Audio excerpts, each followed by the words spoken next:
라는 단어 들어보셨나요? 첨단 IT 제품부터 장난감에 이르기까지 이 신제품이 나오면요, 남들보다 먼저 구입해서 써보고 또 그 사용 후기를 사용해보고 평가하는 사람들을 이르는 말이라고 하는데요.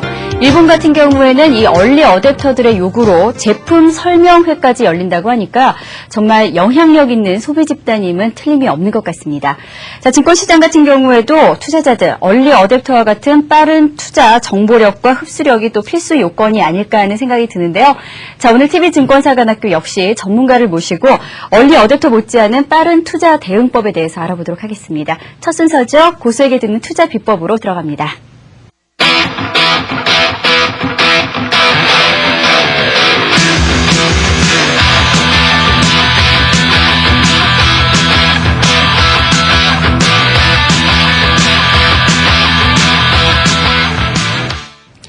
네, 고수에게 듣는 투자 비법 시간입니다. 오늘도 제 옆에는 써니차트 아카데미의 김명수 대표 나오셨습니다. 어서 오세요. 예, 안녕하십니까.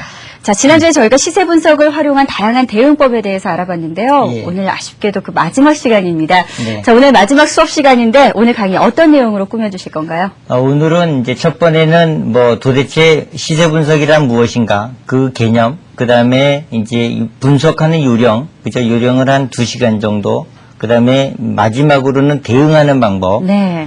그런데 이제 오늘은 그 대응을 해서 너무 좀 일사천리로 진행이 되고 있기 때문에 대응을 해서 그러니까 이익을 관리하는 여러 가지의 방법들. 예. 근데 매매가 돼서 그 다음에 어디에서 우리가 끊고 이익을 취하고 나온 뒤에 이익을 취했든 취하지 못했든 간에 어차피 관리라고 하는 측면에서 자금 관리는 반드시 필요로 하게 돼요. 네. 바로 이제 그 대응하는 요령 중에서 사실은 핵심이라 할 수 있는 바로 어떤 자금 관리에 대한 요령들, 이것이 되지 않으면은 돈이 벌어지지를 않습니다. 아무리 네. 잘해도요. 바로 그렇죠. 그거에 대한 내용을 그동안의 개념 정리, 그 다음에 분석하는 요령과 그 다음에 대응하는 요령까지도 한꺼번에 오늘은 아마 강의가 같이 다 섞어서 네네. 진행해 드리도록 하겠습니다. 알겠습니다. 저 오늘 마지막 시간에서 조금 아쉽기는 한데요. 일단 오늘은 그 이익을 내는 요령들, 그 관리하는 방법에 대해서 알려주신다고 했습니다.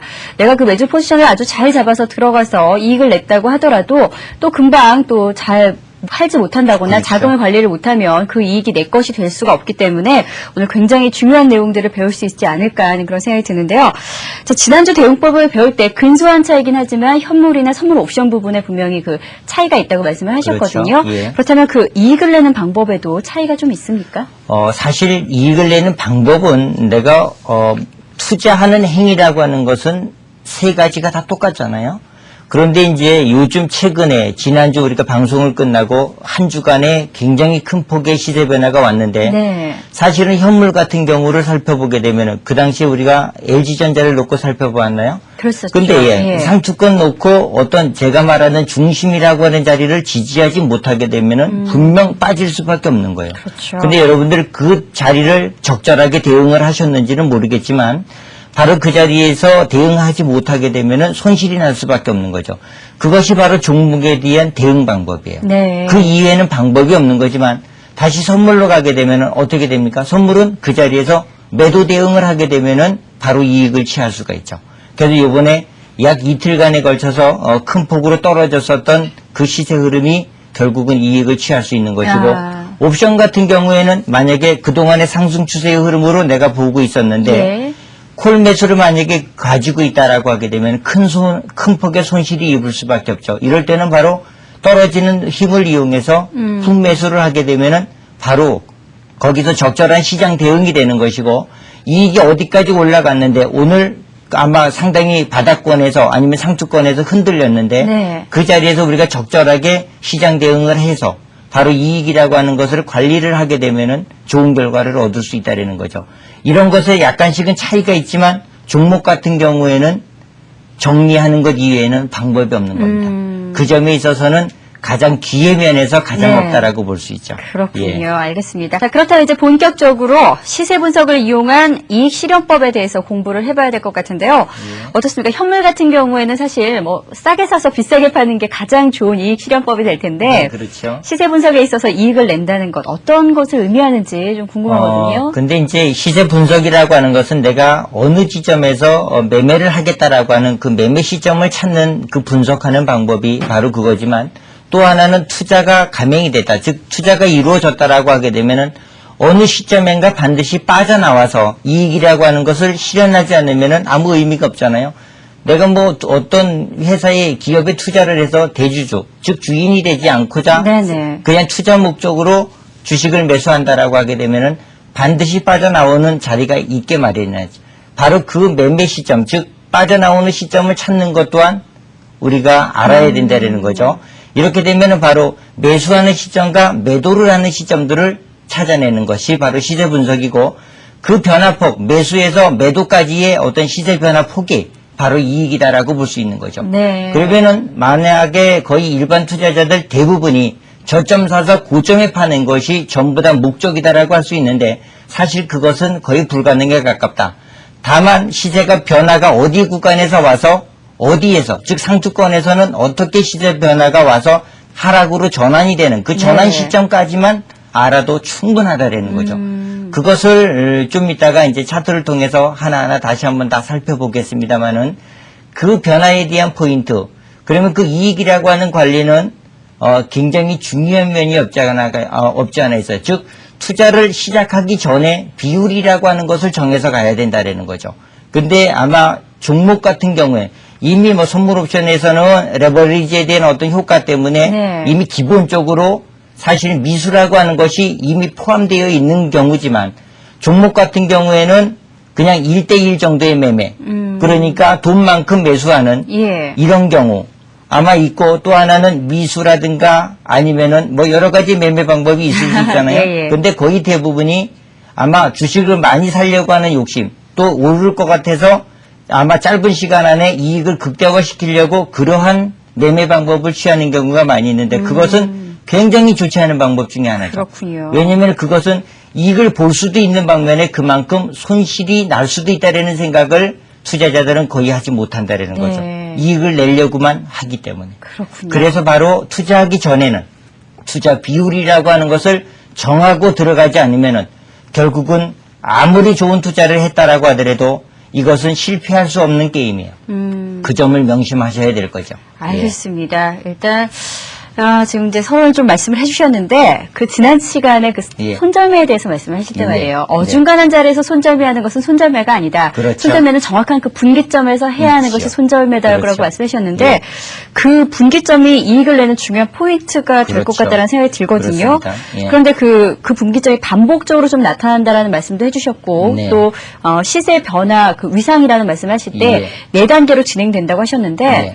보통 주기적으로 어떻게 반복이 되는지 우리 투자자분들이 좀 안다면 투자하시기에 좀 더 쉽겠다라는 생각도 드는데 예. 어떻습니까? 주기가 반복적으로 얼마만큼 나타납니다. 일어나요? 어느 정도 근데 일어나나요? 이제 주기가 일목균형표상에서 보게 되면은 시간이 시세 변화를 가져온다. 원래 이제 가장 기본적인 개념입니다.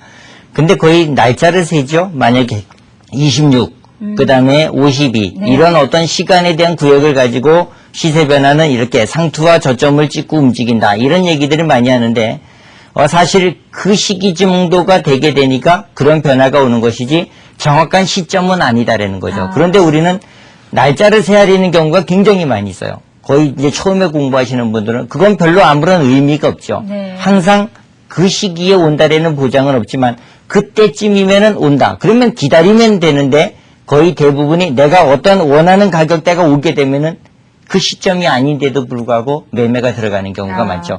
그것은 실패하기 아주 쉽게 정말 실패가 그렇게 쉽게 되는 거죠.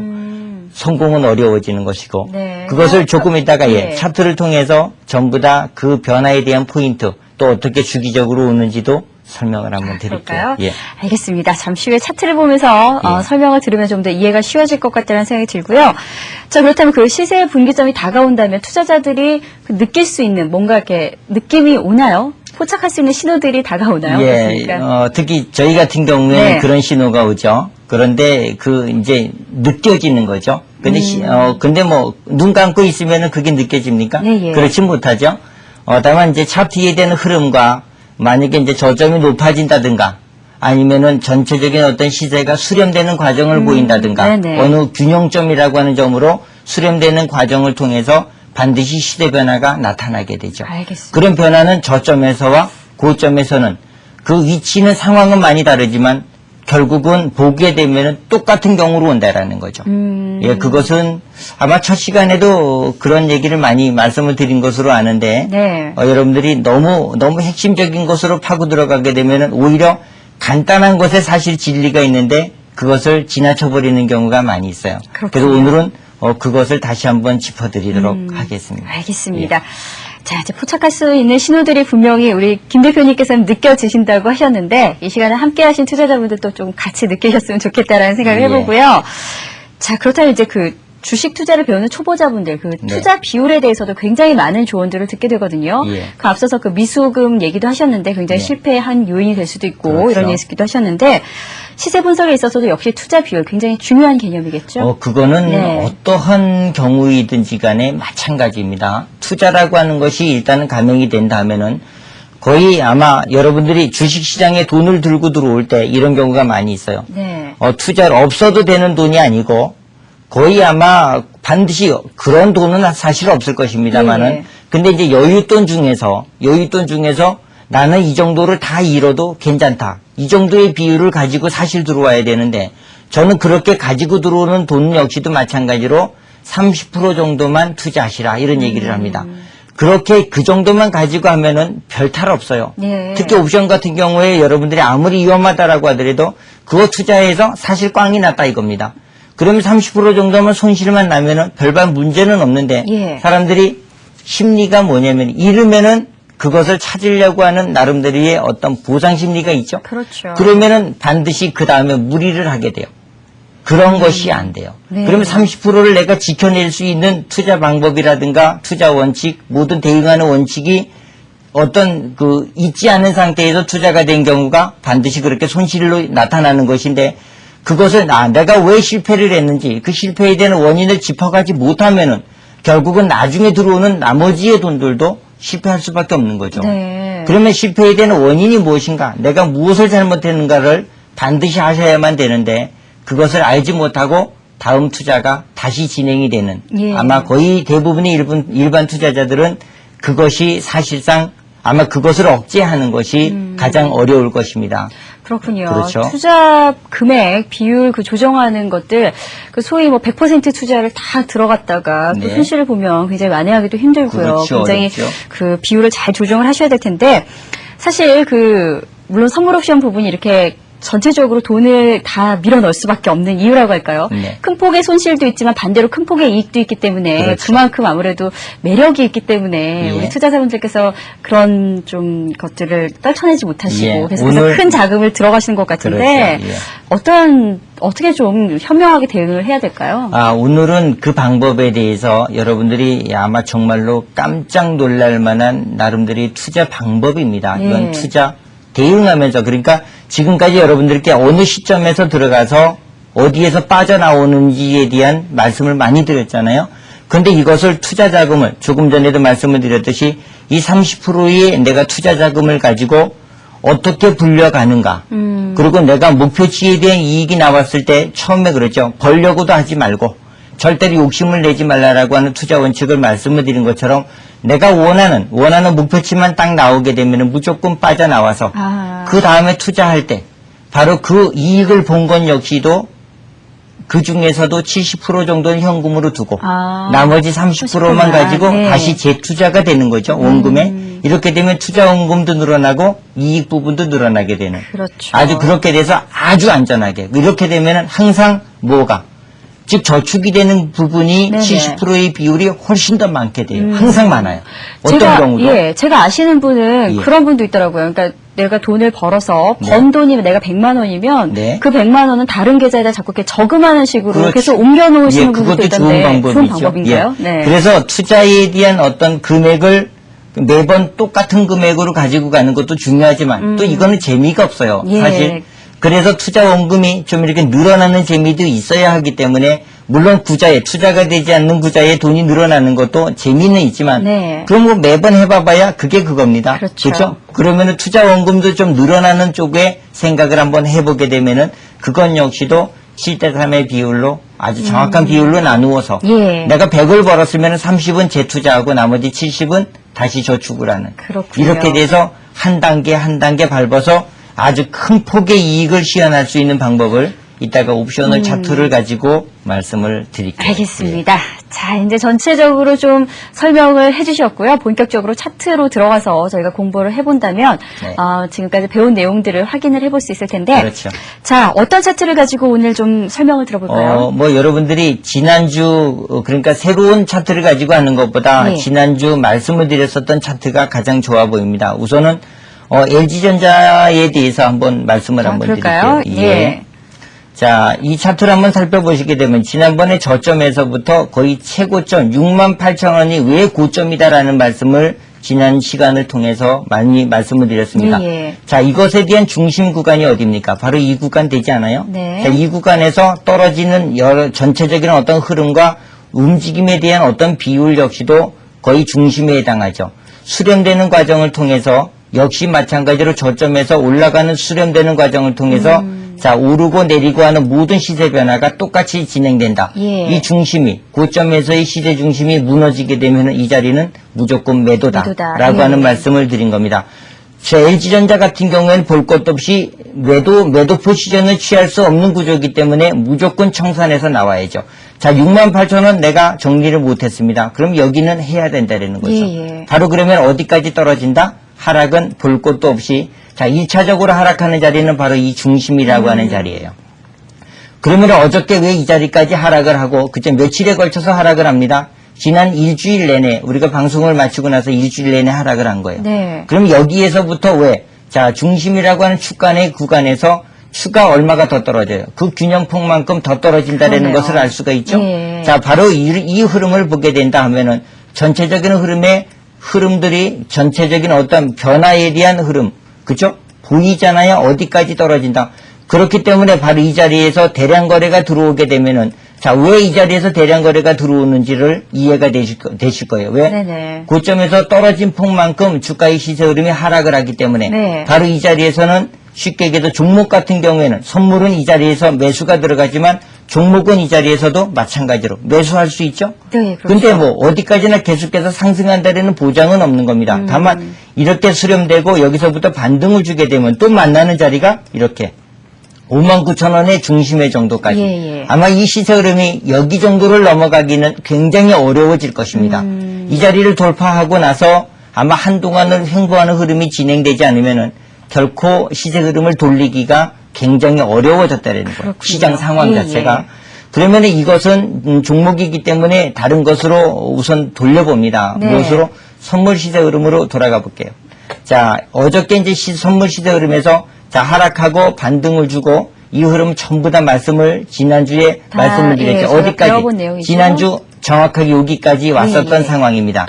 자, 우리 지난번에 여기서 어떻게 될 것 같냐라고 제가 질문을 좀 질문을 드렸었죠. 드렸죠. 예. 근데 저는 자, 이 자리가 종가였었기 때문에 무조건 이 자리가 올라오게 되면 매도를 친다라는 말씀을 드렸습니다. 그렇습니다. 왜냐면은 자, 중심 구간 저점에서부터 올라간 폭만큼만 올라오게 되면은 아침 시가부터 이것은 매도 구간입니다. 뭘로? 네. 전환선에 대한 매매 방법으로 무조건 매도다. 자, 올라가요. 이렇게. 그 다음에 추세라고 하는 시세 흐름이 여기와 같은 이런 자리. 그 다음에 저점에서의 추세 흐름이 쭉 올라갔었던 전체적인 흐름이 고점을 맞는다. 이런 말씀을 지난번에 드린 것처럼 예. 바로 그래서 자, 저점이라고 하는 이러한 가지도 떨어진 폭만큼 하락하죠. 그죠? 한 단계. 그러면 그 폭만큼 떨어졌다가 다시 어떻게 됩니까? 한 단계 추가 하락합니다. 예. 그 자리는. 그러면은 자, 여기서부터 이렇게 가는 추세에 대한 전환선이 또 하나가 있기 때문에 반드시 고점을 통해서 한 단계 내려오고 그 폭만큼 이 자리. 그러면은 위상의 단계가 몇 단계다? 지난번에 4단계라고 말씀을 드렸죠. 말씀하셨죠. 4단계에 예. 대한 흐름을 말씀을 드렸죠. 그러면은 한 단계의 하락 구간은 더 남아 있지만 그렇죠. 결국은 바로 어디? 이 자리에서 오늘 저점에서 사실 저점이 멈춘 자리는 애매모호한 자리예요. 예. 그것을 살펴보게 되면 예전에 내리고 반등을 줘서 올라가던 이렇게 저항 구간을 뚫고 넘어가던 바로 올라와서 올라갔었던 폭을 지난 시간에 한번 기억을 하신 적이 있을 것입니다. 네. 그죠? 바로 이 자리까지의 아래의 중심의 구간이었기 때문에 이 폭에서 멈추는 시세 흐름이 진행이 되는. 올라가게 되면 어디? 이러한 자리들. 그렇군요. 추가적인 상승세가 나타나면은 고점에서 이렇게 만나는 이러한 자리. 그러면 결코 이 폭과 이 폭에 대한 자리를 돌파하기가 굉장히 어려워졌다는 거죠. 예. 앞으로 시세가 이렇게 큰 폭으로 일단 한번 하락을 하게 되면은 시세 전환을 만들어가는 것은 굉장히 어렵다라는 거죠. 자, 그러면은 여러분들께 지금부터 중요한 점이 하나가 있어요. 바로 이제 무엇이냐면은 자, 어디까지 떨어졌었을 때, 그쵸? 어디 얼마만큼 하락했었을 때 내려가고 그 폭만큼 떨어진다라는 것도 알 수 있죠. 네네. 자, 전환선에 대한 자리입니다. 왜 이 자리가 최근에 나타났었던 이 파동이 이렇게 확대되는 확대 파동의 흐름이에요. 그러면은 이 자리에서 떨어진 폭만큼 하락하게 되면은 반드시 뭐가 온다? 반등세가 반등이 나타납니다. 온다. 예. 반등이 강하게 되면은 바로 이 자리까지 올라오지만 반등이 약하게 되면은 거기서 반 또 정도까지밖에는 꺾이겠죠. 예. 반등을 주지 못해요. 이것이 지금 오늘 반등이 겨우 약하다라는 거죠. 사실상 보게 되면은 떨어지지 않는 것만 해도 다행이었다. 네. 이렇게 생각하면은 아마 옳은 표현일 것입니다. 그럼 이 자리가 왜 중심이냐? 또 중요한 자리잖아요. 이렇게. 이 자리는 아시다시피 큰 폭의 흐름에 이 자리 역시도 균형점과 중심점에 해당했었기 때문에 내려가던 확대 파동이 만나는 이 자리는 중심이라는 거죠. 그럼 예전에 중심이 어디였었어요? 고점이었죠. 그러면 이 흐름이 이렇게 움직이던 시세 흐름이 이 중심이 깨짐으로써 우리는 이미 지난 이 시간에서부터 수요일 아침부터 예. 매도 자리죠. 그 이후에 왔다 갔다 하는 시세 흐름이 진행되지만 제가 이런 표현을 씁니다. 고점에서의 중심 얼마 98.50 깨지게 되면은 상승 흐름 없다. 예. 그 다음에 깨져도 반등이 그 자리를 돌파하지 못하게 되면은 절대로 상승 흐름 없다. 그렇죠. 아예 계속해서 단정적으로 추가하니까. 말씀을 예. 드릴 수 있는 이유가 바로 이 자리가 무너져서 저점이 깨져도 고점에서 떨어진 폭만큼 떨어져서 이 자리. 예. 그죠? 이렇게 모든 시세 흐름이 전부 다 어떤 시세에 대한 위치가 다 어떤 값을 가지고 있다라는 거죠. 예. 그것을 보게 되면 그러면은 자 매도를 쳐서 어디까지 계속해서 이거는 뭐 한 번도 반등에 대한 가능성이 없기 때문에 계속 끌고 내려가도 무방해요. 예. 거의 고점 대비 어디까지 큰 흐름을 다시 한번 짚어보면서 네. 말씀을 한번 드려볼게요. 자, 이것은 뭐 거의 일봉의 수준입니다. 일봉의 수준에서 자, 예전에 시세 흐름을 보게 되면은 여기 자리가 이렇게 올라가고 고점에서 올라가던 전환선에 대한 포인트가 어떻게 되느냐 하면은 냉정하게 그려서 보게 되면은 바로 이 자리가 됩니다. 예. 고점에서의 중심이 고점에서 떨어진 폭만큼 하락을 했기 때문에 오늘 이 자리에서 특히 일목균형표상으로 보게 되면은 구름대 상단이라고 하는 자리를 지지하는 모습을 많이 볼 수 있죠. 예. 이런 자리는 어디까지 이렇게 중심까지 올라갔다. 아니면 더 갈 수도 있어요. 다만 고점이 낮아지죠. 그러면 고점에서 중심이 형성이 돼요. 그래서 이 자리라고 이런 포인트를 지지해서 넘지 못하면은 그러면 무조건 추가. 하락입니다. 그건 볼 것도 없이 하락입니다. 예. 그렇기 때문에 앞으로의 시세 흐름의 가장 중요한 변화 포인트가 이렇게 올라가던 여러분들이 다 알고 있는 이와 같은 추세라고 하는 선이 깨지느냐 지지하느냐의 문제. 예. 오늘까지는 지지가 되죠. 근데 이제 만약에 깨진다라고 하게 되면은 전체 시세 흐름 최고점에서부터 저점에까지 바로 이 중심의 축이 어딥니까? 이렇게 보게 되면 네. 얼마? 거의 83에 해당하죠? 예. 이 자리까지 그러면 여기가 중심의 역할밖에는 못해요. 그럼 고점에서 하락한 폭만큼 추가 하락세도 예. 있을 수 있다라는 거죠. 아, 예상을 좀 해야 그렇죠. 되군요. 예. 왜냐면 최저 65에서부터 올라온 중심의 자리가 바로 83이라고 하는 자리입니다. 그러면 앞으로 최저 하락 구간은 83. 즉 구름대가 무너진다라고 하게 되면은 이 자리까지도 여러분들은 예상해 볼 수 있는 거죠. 그렇군요. 예. 지지선을 지지를 해주고 다시 재반등을 하느냐 아니면 거기에 그렇죠. 저항에 부딪혀서 다시 그럼- 떨어지느냐 꼼꼼히 좀 체크를 해야겠군요. 그렇죠. 예. 그러면 여러분들은 자, 이 흐름을 보게 되면 여기서 중요한 면이 하나가 있습니다. 투자자라고 하는 것은 우리가 이러한 어디까지나 분석을 통해서 시나리오를 짜는 것에 불과해요. 그렇죠. 시세 흐름은 이것처럼 움직이지 않을 수 있습니다. 네네. 그러면 어떻게? 그냥 시세 흐름대로 대응하는 거예요. 그렇죠. 대응이 돌파가 되면은 중요하겠죠. 매수하고 그 자리에 무너지게 되면 이유 없습니다. 네네. 무조건 매도로 대응하시면 된다라는 거죠. 바로 선물에서는. 그렇군요. 예. 선물까지 설명을 해주셨는데 어떻습니까? 옵션도 한번 볼까요? 옵션은 네. 사실 많은 사람들이 예. 위험하다라는 말을 많이 하죠. 근데 사실 더 재미있습니다. 네. 재미를 보면은 그렇죠. 근데 옵션이라고 하는 것은 지금이 이것은 콜옵션이에요. 예. 자, 콜옵션을 먼저 한번 살펴서 보게 되면은요. 자, 이것도 이익을 내는 여러 가지의 방법은 전부 다 똑같다라고 볼 수 있습니다. 자, 고점에서 내리고 오르고 모든 시세의 변화폭이 이렇게 움직였죠. 자, 고점에서 보게 되면 여러분들 지금 제가 그리는 W자 정도의 모습을 볼 수 있죠? 네. 그러면 중심이라고 하는 축간의 구간이 어디입니까? 이 자리도 여기입니다.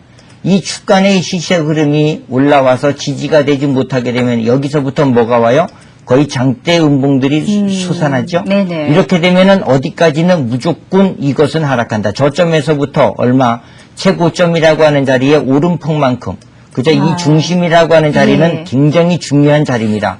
그렇기 때문에 이 자리가 왜냐하면 옵션이 이 자리가 추가 하락하는 이유는 옵션은 탄력을 가지고 있어요. 네. 쉽게 표현해서 다른 어떠한 종목보다도 관성을 가지고 있기 때문에 이와 같은 추가 하락세가 나타나죠. 그러면은 급등락이 거듭됩니다. 올라오죠. 어디까지? 최저 떨어진 자리에 어디까지 올라옵니까? 거의 중심 가운데 정도까지밖에는 예. 반등을 주지 못하죠. 다시 이 자리는 매도 구간입니다. 네. 넘지 못합니다. 그러면은 떨어져서 어디? 바로 이 중심. 저점과 고점의 중심을 지지하지 못하게 되면은 이 자리에 저점 구간 떨어진 폭만큼은 무조건 하락이다. 네. 그러면 예전에 저점에 해당하죠? 근데 왜 이런 모습이 비춰서 지느냐? 조금 전에 말씀을 드렸듯이 옵션은 시간가치 하락에 여기에서는 곁들여지는 것이고 시세 탄력이 예. 여기에는 가미되기 때문에 이렇게 특히 전환선에 대한 어떤 흐름들이 맞지 않는 결과가 올 수 있지만 네. 여기는 간단합니다. 이 중심 구간 깨지게 되면 매도 치면 되고 고점에서 이 자리는 분명히 자 이것은 콜옵션입니다. 콜옵션은 어떻게 해야 돼요? 콜옵션 매도 쳐도 돼요. 그러면 예. 콜옵션을 매수하고 있는 투자자는 이 자리에서 정리하지 못하고 아니면 이 중심에서 정리하지 못한다. 어떻게 됩니까? 13만 원짜리가 어저께 얼마 됐어요? 7,000원 돼버렸습니다. 예. 며칠 사이에 2, 3일 사이에 벌써 이렇게 돼요. 이렇게 돼서 아까 말씀을 드렸었던 투자 비율이라고 하는 것은 옵션에서는 어떠한 경우도 넘어서는 안 된다. 네. 반드시 그러면은 여러분들 13만 원에 만약에 10주 130만 원씩 사고 있다라고 하면 이건 남는 거 아무것도 없어요. 그렇죠. 그러면은 만약에 여러분들이 1,000만 원을 매수를 해서 쥐고 있다라고 하게 되면은 벌써 얼마가 돼요? 거의 남는 거 거의 없어요. 심리적으로 공황 상태가 오기 때문에 그 네네. 기회는 대응할 수가 없어요. 그럼 30% 정도만 가지고 어떻게 이익을 내느냐? 예. 어떻게 이익을 내느냐? 그것은 다시 여러분들이 물론 이 자리가 우리가 정리하는 자리는 바로 옵션은 매도의 자리가 됐는데 이것을 우리가 콜옵션이라고 하는 것으로 바꾸어서 보게 되면은 콜로 바꿔서 보게 되면은 네. 반드시 아니요. 쉽게 해서 풋옵션이죠. 예, 떨어지는 그렇죠. 시세의 이익은 예. 바로 풋옵션으로 살펴서 보게 되면은 이익을 내는 방법을 알 수 있습니다. 볼까요? 예, 다시 살펴봅니다. 네. 자, 고점이죠. 이것에 대한 전환선이 어떻게 움직입니까? 이렇게 움직였죠. 이것은 여러분들 다 아는 추세로 이해를 해도 된다라고 네. 하는 말씀을 여러분들께 꼭 드립니다. 자, 최저점 9,000원, 어디 9만 원에서부터 시세 흐름이 움직입니다. 이것은 얼마? 97.5짜리 풋옵션이에요. 네. 자, 오르고 내리고가 전부 다 어떻게 된다? 자, 중심을 기점으로 해서 전부 다 그 폭만큼씩 움직이고 있다. 저점이라고 하는 자리가 내려가고 있어요. 그죠? 네. 그렇기 때문에 이 중심의 축을 주가가 반등을 줬다가 넘지 못하고 다시 떨어져서 저점이라고 하는 자리를 우리가 냉정하게 그려서 보게 되면은 이러한 전환 포인트가 생겨나요. 예. 아마 제가 장중에 이 자리는 11만 2천 원인가 11만 1천 원의 구간 이 자리는 무조건 뭐다? 매수. 전환선 매수 예. 구간. 왜? 거래도 대량 거래가 솟아나죠? 예. 매수 구간. 그럼 어디까지? 적어도 전환선을 첫 번째 전환선 돌파되는 자리와 두 번째 자리까지는 무조건 상승이다. 네. 자, 그런데 보세요. 어떻게 갑니까? 그냥 쭉 뽑아 올리죠? 그러네요. 이러면은 그냥 무조건 돌파한다라고 생각하시고 정리해줄 이유가 하나도 없는 거예요. 그냥 쥐고 계시면 된다. 예. 어디까지 가요? 1차적인 상승 구간은 24만 원까지. 자, 11만 2천 원 구간에서 매수한 것이 얼마가 됐어요? 24만 정확하게 원까지. 100%의 이익이 네. 발생합니다. 자, 100%에 대한 이익이 발생하게 되면 여러분들 크게 이익 냈다고 이 자리에서 잘라서 나오죠. 그렇죠. 그런데 자, 우리가 시세에 대한 흐름을 아는 분은 여기서부터 올라간 폭만큼 주가는 어떻게 된다? 추가 상승 가능성은 매우 높다. 이렇게 되면 40만 원대입니다. 예. 그러면 초기 구간 매수한 자리에서부터 몇 배의 이익이 발생해요? 이 자리에는 4배입니다. 네. 4배. 400%. 자, 엄청나네요. 하루에 400%가 예. 발생하는 거예요. 그 다음에 오늘 어저께 상승하고 그 다음에 오늘 아침 시가의 흐름까지 70만 원이라고 하는 틀. 그러면 네. 저점에서부터 40만 원대까지 상승한 자리가 바로 어디까지 가요?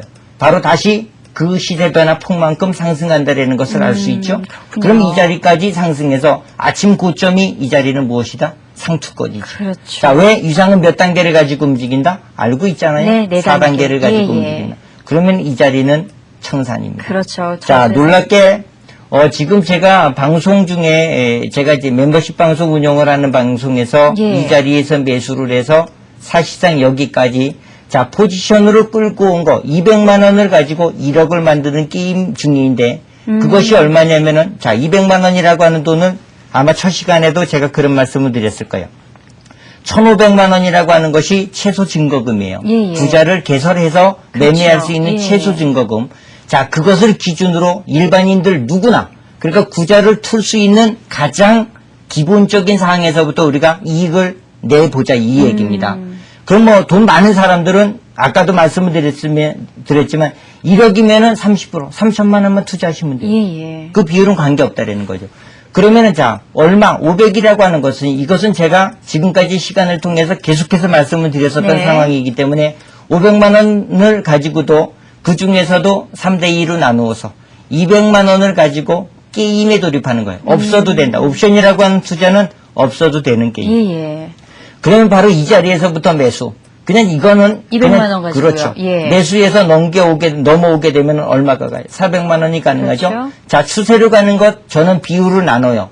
추세가 자신이 있으면은 300을 추세로 가고 단기 매매에 자신이 있으면은 단기 매매로 가라. 네. 그럼 더블이 났다 얼마가 돼요? 순간에 이 자리는 400만 원이라고 하는 돈이 생겨요. 그렇죠. 근데 400이라고 하는 돈을 전부 다 투자합니까? 아까 뭐라고 말씀드렸어요? 또 7대 3으로 나누나요? 그것을 7대 3으로 예. 나누어서 그 다음에 현금은 나머지는 뺏어놓고 나머지의 금액을 가지고 다시 그러니까 60만 원만 재투자가 되는 거죠. 아니요. 맞나요? 모르겠습니다. 네네. 어떤 비율로 나눠서 예. 어떤 비율로 나눠서 그렇게 가게 되면은 반드시 어떻게 된다? 그 다음에는 200한 그냥 대충 잡아서 예. 한 260만 원을 가지고 재투자를 해서 넘어와도 결국은 또 큰 폭의 반등. 이렇게 되면 순식간에 500만 원이라고 하는 네. 돈이 늘어나게 돼요. 그러네요. 자, 그런데 여러분들이 어떤 생각을 갖느냐면 그것을 포지션으로 끌고 가면은 여기까지 올라가게 되면은 얼마? 7배의 이익이 발생합니다. 근데 투자를 나누지 않는 경우에는 그만큼 이익은 취하지 못하는 것은 사실이에요. 예, 예. 그런데 여러분들이 더 갈 것 같아서 보유합니다. 그게 안 된다라는 거죠. 그렇죠. 그러면 오히려 우리가 고점에서 이익을 실현하는 것만큼도 이익이 발생되지 않는 경우가 허다하게 많아요. 잘 팔고 나와야겠군요. 그렇죠. 잘 팔고 예. 나와서 계속해서 우리가 그 투자 비율이라고 하는 것을 정확하게 지켜가는 것이 가장 중요하다라는 겁니다. 여러분들 이렇게 올라도 걱정이고 떨어져도 걱정입니다. 네. 조금 전에 말씀을 드린 것처럼 이것을 여러분들 분명하게 제가 말씀을 드리기 위해서 이것을 아주 냉정하게 한번 생각을 한번 해보라. 다시 한번 말씀을 한번 드려볼게요. 네. 콜옵션과 풋옵션의 우리가 흐름이라고 하는 것을 바꾸어 가보자 이거죠. 네. 이것이 얼마만큼 중요한가를요. 자, 반대로 예.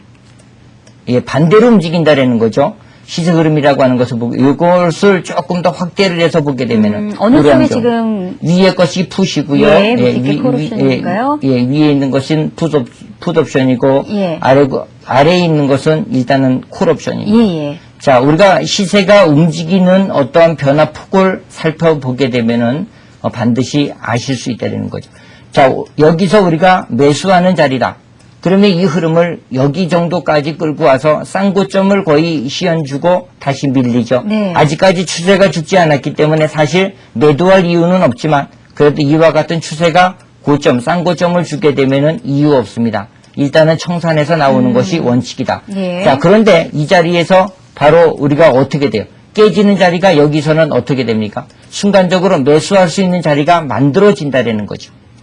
거의 똑같이. 그러니까 풋옵션은 매수하는 자리는 콜옵션은 매도를 하는 자리. 그렇죠. 매수했으면 반드시 정산을 해서 포지션은 매도 포지션을 그러니까 콜옵션 매도로 대응을 해도 괜찮은 자리다. 이거죠. 예, 예. 그러면 결국은 옵션은 매수하고 매도하고 두 가지밖에는 없는 거예요. 네네. 과연 내가 풋옵션이라고 하는 것을 사느냐 아니면은 콜옵션이라고 하는 것을 매도를 치느냐 그 결정만 하면은 되는데 매도라고 하는 것은 여러분들 아시다시피 증거금이 너무 많이 들어가기 때문에 네. 사실은 일반인들에게는 그렇게 권하지 않죠. 사실 대박이라고 하는 것도 거기에는 없습니다. 그렇죠. 그래서 많은 사람들이 대박을 원하고 이 옵션에서 한탕주의로 노리고 있는데 노릴 때도 바로 이렇게 다 정해져 있다라는 거죠. 예. 이것을 여러분들이 이 자리를 매매하지 못하게 되면은 어떤 경우도 아무 소용이 없게 되는 것입니다. 네. 그 점을 분명하게 하시면은 좋은 결과가 반드시 있습니다. 알겠습니다. 자, 투자 금액의 그 30%만 가지고도 얼마나 큰 수익을 낼 수 있는지 말씀을 해주셨는데 사실 많은 투자자분들께서 그 수익을 냈을 경우에는 내가 돈이 조금만 더 있었으면 더 많은 돈을 벌 수 있었을 텐데 그렇죠. 이런 생각으로 자꾸 더 큰 돈을 투자하시고 그러는데 이럴 때 그 예. 리스크 관리도 충분히 고려를 하셔서 좀 그렇죠. 투자 금액을 잘 분배를 해야겠군요. 예, 어떤 사람들은 벌 때 많이 벌자 이런 네. 생각을 많이 하는데 그렇죠. 그러면은 잃을 때 많이 이십시오. 결국 얘기는 네. 똑같은 얘기예요. 그런데 잃지는 않으려고 하고 버는 것은 크게 벌려고 하는 것 자체는 첫 시간에도 말씀을 드렸듯이 그거는 자기의 투자자들의 생각일 뿐이지 그렇죠. 시장은 그렇게 움직여주지 않는다. 네. 그러면 투자하기 전에 벌써 내가 투자는 실패할 수 있습니다. 네. 잘못 읽을 수도 있고 잘못 대응할 수도 있어요. 최소한의 내 자금을 지키려고 한다 하면은 반드시 그 투자 비율이라고 하는 것을 먼저 정하고 가야만이 그때부터는 그냥 옵션은 완전히 날린다라고는 아주 극단적인 생각을 예. 해도 30% 아니겠어요. 그렇죠. 마음 편안하게 마음 놓고 매수 흐름을 따라갈 수 있다는 거죠. 흐름을. 예. 그러면은 반드시 좋은 결과가 오게 돼요. 알겠습니다. 예. 자, 그렇다면 써니의 현선물 이야기 속에서 그 조금 전 말씀해주신 그 투자 비율의 중요성과 배분 방법에 대해서 저희가 좀 더 자세하게 배워보도록 하겠습니다. 저와 함께 써니의 현선물 이야기 속으로 들어가 보시죠.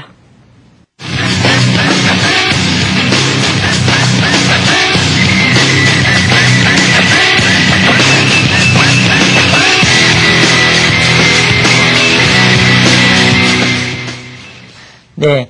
오늘은 여러분들께서 가장 중요시 생각을 했었던 아마 특히 생각하지 못했었던 투자 원칙에 대해서 한번 말씀을 드릴까 합니다. 그동안의 많은 투자 원칙은 즉 우리가 장중 대응하는 여러 가지의 원칙이었잖아요. 그런데 이것은 많은 투자자들이 전부 다 알고 있는 이야기 중에 하나예요. 다만 그보다 더 중요한 것은 즉 투자하기 전에 내가 투자 원금을 가지고 어느 만큼 비율을 정해서 들어가야 하는 문제. 이것은 실로 가장 중요하다라고 할 수 있어요.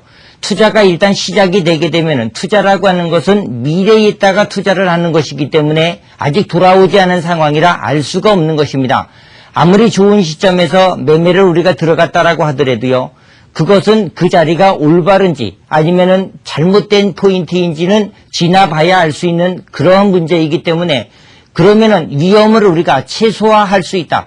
즉 투자가 된 다음에 우리가 위험이라고 하는 것을 감수하기 위해서는 손절이라고 하는 것을 일단 정하게 되는데 그보다 더 중요한 것은 손절보다 더 중요한 것은 우선 투자하기 전에 투자 비율이라고 하는 것을 조절하고 들어가는 것이 가장 좋다라는 얘기예요. 예를 들어서 여러분들이 만약에 1,000만 원 아니면은 3,000만 원 정도의 투자 자금을 가지고 투자를 한다라고 하게 되면은 저는 어떠한 투자자이든지 간에 여러분들께 권하는 것은 30%의 비율은 반드시 지켜라. 그런 말씀을 꼭 드립니다. 50%도 아닌 30%를 강조하는 이유는 세 번의 기회가 앞으로도 남아있기 때문에 그래요. 설령 특히 선물 옵션에서의 투자, 특히 옵션 같은 경우는 한 달에 한 번씩 만기가 들어오기 때문에 결제가 되지 않는 모든 종목들은 전부 다 제로로 가잖아요. 그래서 위험성이 굉장히 높기 때문에 여러분들이 일단은 투자 비율이라고 하는 것을 조절하고 들어가지 않으면 안 된다는 점이에요. 그래서 일단은 만약에 1,000이면은 300만 원, 3,000이면은 1,000 이렇게 나머지의 현금 비중이 70% 정도를 더 많이 두고 일단은 투자가 좋은 매매 구간에서 들어가게 되면은 성공 확률은 훨씬 더 특히 자, 이제부터 오를 것인가 떨어질 것인가를 우리가 고민을 하게 됩니다. 근데 그 고민에 있어서 투자 비율을 적게 가지고 가게 되면은 일단은 마음의 안정감을 찾을 수가 있죠. 그러면은 주식 시세에 대한 어떤 흐름과 또 대응하는 여러 가지의 전략들이 더 훨씬 더 원활하게 돼요. 그것이 바로 성공할 수 있는 가장 비결이라는 거죠. 시세에 말려들게 되게 되면은 별로 좋은 결과를 얻을 수가 없습니다. 특히 선물과 옵션에서의 게임은, 특히 파생에서의 게임은 기다릴 수 있는 그러한 여건이 전혀 갖추어져 있지 않기 때문에 바로바로 시세 흐름에서 내가 뒤집어 주든지 아니면 그 시세 흐름에 적절하게 대응하지 않으면은 결국은 실패할 수밖에 없는 바로 파생의 게임이기 때문에 특히 그렇다. 여러분들 이 방송을 통해서 지금까지 시세 분석이라고 하는 것을 통해서 매매하는 포인트, 그 다음에 어디서 빠져나오고 어디서 들어가야 되는지는 잘 배우셨으리라 생각이 돼요. 근데 오늘 지금까지 쭉 말씀을 드렸었던 모든 문제는 결국은 좋은 매매 자리를 잡았다라고 하더라도 투자 비율이라고 하는 바로 30%의 원칙은 또 한 번 지키지 않게 된다 하면은 아무리 잘해도, 즉 10번의 성공을 한다라고 하더라도 맨 마지막에 한 번 실수로 결국은 지금까지 결국은 많은 이익을 냈었던 모든 것들을 한 번에 전부 다 잃을 수도 있어요. 그것을 여러분도 조심하시라는 얘기입니다. 물론 자, 오늘 30%의 투자를 해서 일정 폭의 이익을 계속해서 쌓아갑니다. 그런데 일정 폭의 이익 부분에서도 만약에 1000을 투자를 해서 만약에 30%의 이익을 발생시켜서 300만 원이라고 하는 이익이 발생하게 되면은 그 중에서도 나머지 30%만 투자하는 비율로 넘기고 나머지 200만 원은 다시 현금으로 쌓아서 두는 이런 것이 한 번, 두 번, 세 번 계속해서 반복이 되게 되면은 여러분들은 투자의 현금이 훨씬 더 많이 남아있고 결국은 투자하는 금액은 계속 30%를 유지할 수 있는 아주 가장 좋은 투자 방법을 하게 됩니다. 어떠한 경우가 상승하든 하락하든 어떤 시세 변화가 온다라고 하더라도 여러분들은 평상심을 잃지 않고 가장 좋은 투자에 대한 습관, 그 다음에 가장 적절한 매매 포인트, 그리고 욕심을 내지 않는 바로 투자 비율을 정할 때 지난번에도 말씀을 드렸듯이 요번에 상승 포인트는 어디다, 어느 정도의 이익이 날 것 같다라고 하게 되면은 그 변화 포인트는 바로 그 이익에 대한 포인트는 반드시 지키라 라고 하는 말씀을 거의 첫 시간에서부터 드린 것처럼 그와 같은 원칙을 지키고 이 지금의 가장 중요한 거의 투자자 많은 분들이 신경을 쓰지 않는 이 투자에 대한 비율, 실패한 사람들의 가장 큰 원인은 매매 포인트 잘 잡습니다. 그리고는 잘 된다라고 해서 아니면 미수를 쓴다든지 아니면은 신용을 해서 내 투자 원금보다도 훨씬 더 많은, 이렇게 쉽게 표현해서 빚을 내서 투자하는 것과 다를 바가 없잖아요. 이런 경우에는 어떤 경우도 성공할 수가 없는 것입니다. 바로 내 원금을 가지고 그 원금 중에서도 30% 정도의 비율을 정확하게 여러분들이 매번 지켜가면서 투자를 했었을 때 절대로 시세 흐름에 말려들지 않고 늘 평상심을 유지하고 지금까지 말씀을 드렸었던 가장 좋은 매매 포인트, 그 다음에 내가 빠져나오는 자리, 그런 자리에서 적절하게 원하는 목표 수익률만 딱딱 얻고 빠져나와서 그건 역시도 다음번에 투자, 이익 부분의 30%는 다시 재투자하고 나머지 70%는 다시 현금으로 쌓아서 두는, 이렇게 해서 여러분들 곳간에 훨씬 더 많은 현금을 늘 보유를 하게 되면은 그 사람이 바로 투자의 가장 달인입니다. 가장 성공하는 투자자입니다. 그것은 금액이 적든 크든 관계없이 바로 이 투자 비율이라고 하는 것을 지키는 한 그때부터 여러분들은 바로 성공의 반열로 들어가게 돼요. 그 점을 여러분들 명심하시고 지금까지 계속해서 말씀을 드렸었던 투자하기 전에 바로 무엇입니까? 투자 비율을 조절해서 그 다음에 매매 포인트, 즉 매수하는 자리가 어디인지 그 자리를 끝까지 기다려서 가장 좋은 매매 포인트를 설정해서 매매, 그 다음에 빠져나오는 자리는 상투권이죠. 지금까지 위상값을 정해서 많이 말씀을 드렸었던 그 상투권에 가장 좋은 적절한 자리에서 빠져나오게 되면은 바로 이익이 발생하죠. 그럼 이익을 전부 다 현금으로 취했다? 그럼 그 다음에 재투자가 또 돼야 되죠.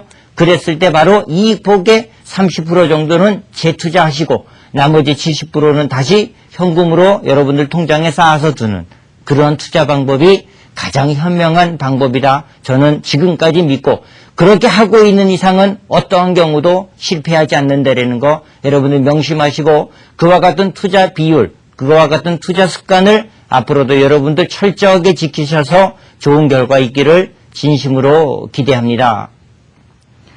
자, 이렇게 해서 4번에 결친 김명수 대표의 모든 강의가 끝이 났는데요. 조금 급하게 달려오느라 아쉽다는 그런 생각까지 듭니다. 자, 마지막으로 이 시세 분석을 공부하고 계실 많은 투자자분들을 위해서 조언의 말씀 한 말씀 부탁을 드릴게요. 우선 가장 먼저 여러분들 투자의 목적이 무엇입니까? 이익 아니겠어요? 그렇죠. 근데 이익을 내기 전에 반드시 지켜져야 되는 것이 있어요. 내가 쉽게 표현해서 자기 자신 투자원금이 수성이 되지 않으면은 어떤 경우도 소용이 없다라는 거죠. 그래서 바로 이 투자 비율이라고 하는 것을 여러분들께 굳이 그렇게 벌기 전에 이미 여러분들은 지켜지지 않으면은 절대로 벌어질 수 없다라는 겁니다. 그 점을 명심하시고요. 자, 이 지금까지 4시간을 통해서 시세 분석이라고 하는 것, 그 다음에 분석하는 요령, 그 다음에 대응하는 요령들까지도 여러분들께 그냥 수박 겉핥기식 아니면 그냥 이렇게 그 개념 정도의 설명만 가지고 여러분들께 지금까지 말씀을 드렸는데 이것을 조금 더 공부를 한번 깊게 한번 해보시게 되면은 반드시 좋은 결과가 있습니다. 자, 시세 분석이라고 하는 것은 제가 말씀을 드렸듯이 이것은 분석의 영역은 바로 어디? 한마디로 표현해서 애널의 영역이에요. 투자자들의 영역이 아니라는 얘기입니다. 이렇게 되면은 여러분들은 투자자예요. 투자자는 뭐다? 바로 대응이에요. 분석한 결과를 가지고 내가 정확한 원칙이라고 하는 것을 정해라. 이평선 하나만 가지고 여러분들이 가장 하찮게 생각하는 이평선 하나만을 가지고도 엄청난 부를 얻을 수 있다라는 시간을 지난번에도 말씀을 드린 것처럼 그 원칙 하나 가장 단순하고 단순한 게 진리다라는 말씀을 드린 것처럼 그거 하나만 반드시 부여잡고 특히 투자하기 전에 투자 비율을 지키고 그 원칙 하나하나 투자는 장기전 게임이에요.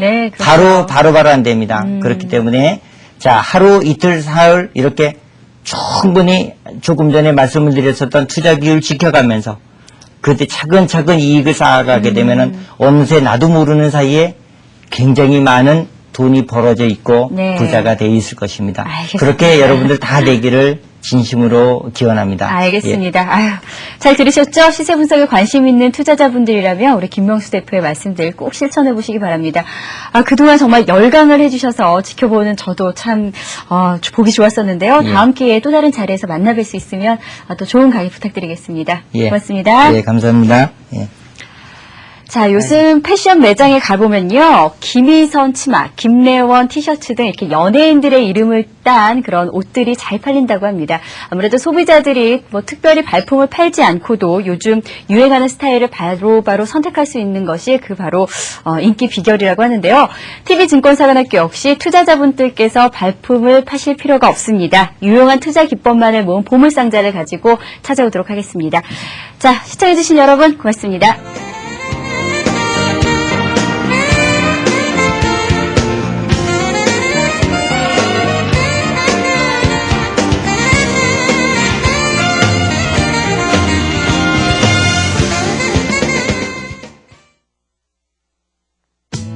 이건 기본이고 저 정도까진 돼야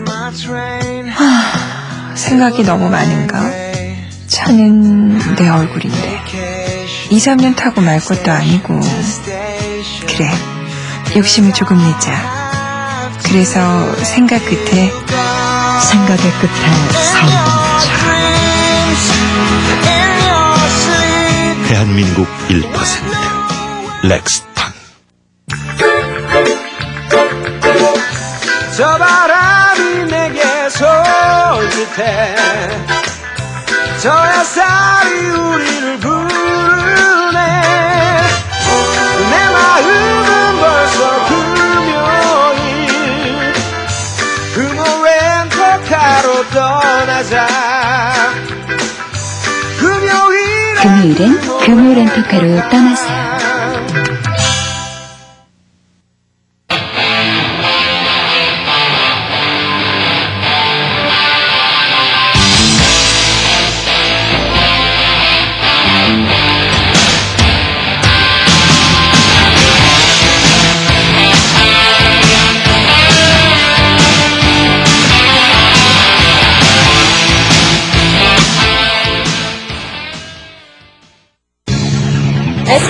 주최 2003 고객행복 실전 수익률 대회가 10월 1일부터 6주간 개최됩니다. 최고의 전문가들이 명예를 걸고 도전하는 전문가 부분, 자신이 원하는 상품을 직접 골라 참여하는 우수 고객 리그 등 두 개 부분으로 나뉘어 개최되는 신개념의 투자 수익률 대회. 상금 4천만 원, 디지털 캠코더, 트럼 세탁기 등 총 1억 원 상당의 상금과 상품이 제공되는 이번 대회는 실전 투자의 최대 경연장이 될 것입니다. 2003 고객행복 실전 수익률 대회, 여러분들의 많은 참여 바랍니다.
(21세기) 초일류 기업을 향한 우리 기업들의 노력과 비전.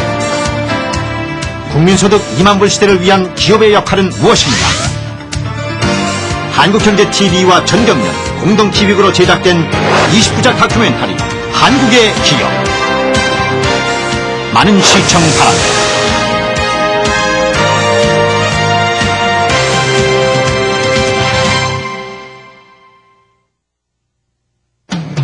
아주 특별한 것 같아요. 책이나 일반 강연에서 볼 수 없는 내가 너무 주식을 모르고 했구나 하는 생각이 들더라고요. 검증한 걸 얘기하는 겁니다. 이렇게 안 움직이면 저 찾아오라고요. 이런 차트 패턴을 찾아내야 돼요. 종목 물어보러 다니지 말란 얘기예요. 이 종목 어떻게 할까요? 친구한테 소개요? 아니요. 저만 보고 싶은데요. 김환기 박병창의 증권 비디오. 아주 특별한 주식 공부. 와우TV가 자신있게 추천합니다. 종합주가 지수는 상승하는데 혼자 소외되고 있지는 않으십니까? 지금이라도 늦지 않았습니다. 증권 공부를 시작하십시오. 투자자의 눈높이에 맞춘 생방송 눈높이 증권. 평일 오후 6시 여러분의 증권 IQ를 업그레이드 시켜드립니다.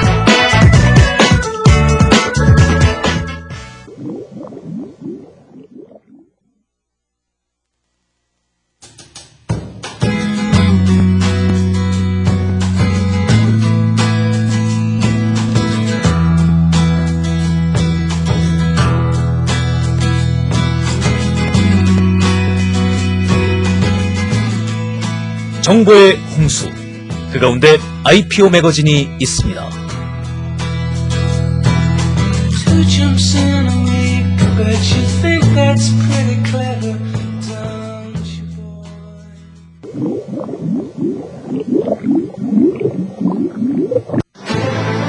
(21세기는) 글로벌 시대. 우리 기업은 지식 경영으로 대외 경쟁력을 높여가고 있습니다. 기업 경쟁력의 핵심은 바로 지식 경영. 지식 경영은 기업 내부의 경험과 노하우, 아이디어 등을 네트워크를 통해 공유함으로써 기업의 부가가치를 극대화시키는 것입니다. 지식 경영의 첫걸음은 기업 내 통합정보 시스템인 ERP 구축에 있습니다. 저희 회사는 가맹점 개설 상담에서부터 매장 관리에 이르기까지 모든 필요한 경영 정보를 ERP를 통해서 얻고 있습니다. 정부에서는 중소기업의 경영혁신을 위해 IT 지원 사업에 300억 원의 예산을 책정하여 ERP 구축을 적극 장려하고 있습니다. 21세기 신경영혁신. 이제 지식경영은 기업의 생존 전략입니다. 한국경제TV 지식경영 캠페인은 경영정보의 카리스마 KT 시스템과 함께합니다.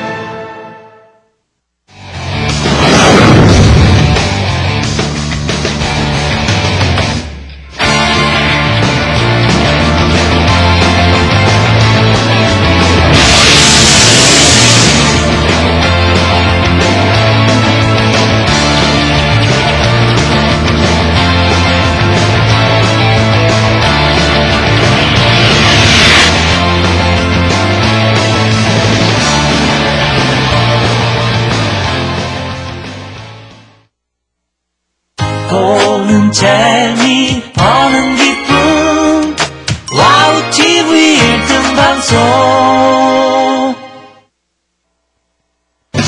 최승욱의 신간 보물상자 출시.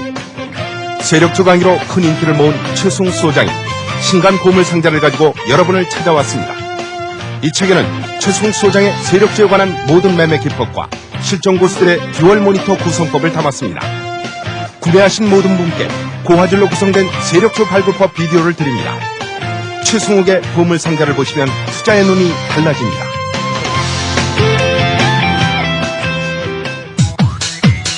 선물옵션 실전 투자의 고수 AX트레이드 김도기 사단, 그들이 돌아왔다. 개미 투자자를 위한 무료 교육 와우증권 아카데미가 선물옵션 강남반 수강생을 모집합니다. 선물옵션 시장의 파워리더 김도기 사단의 1대1 실전 교육. 2주 동안 선물옵션의 모든 것을 배우실 수 있습니다. 선착순 15분만 모십니다. 자세한 내용은 02-6676-06번으로 문의 바랍니다.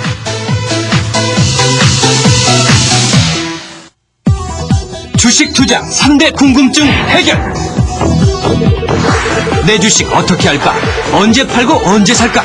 오늘 주식 시장이 궁금하다. 이럴 땐 핸드폰 와우 종목 진단 100, 전화번호 060-808-3366. 한 건당 100원으로 평택 촌놈, 주신 이천, 도초병, 성재성 등 100명의 전문가가 보유 종목을 진단해드립니다. 주식 투자 3대 궁금증. 핸드폰 와우 종목 진단 100이 해결합니다. 060-808-3366. 주식 정보 더 궁금하시다고요? 네, 보다 정밀 진단을 원할 때는 적중률 상위 전문가가 제공하는 엄선된 종목 진단 060-808-3367도 있습니다. 와우 종목 진단 100으로 주식 시장이 한눈에 060-808-3366.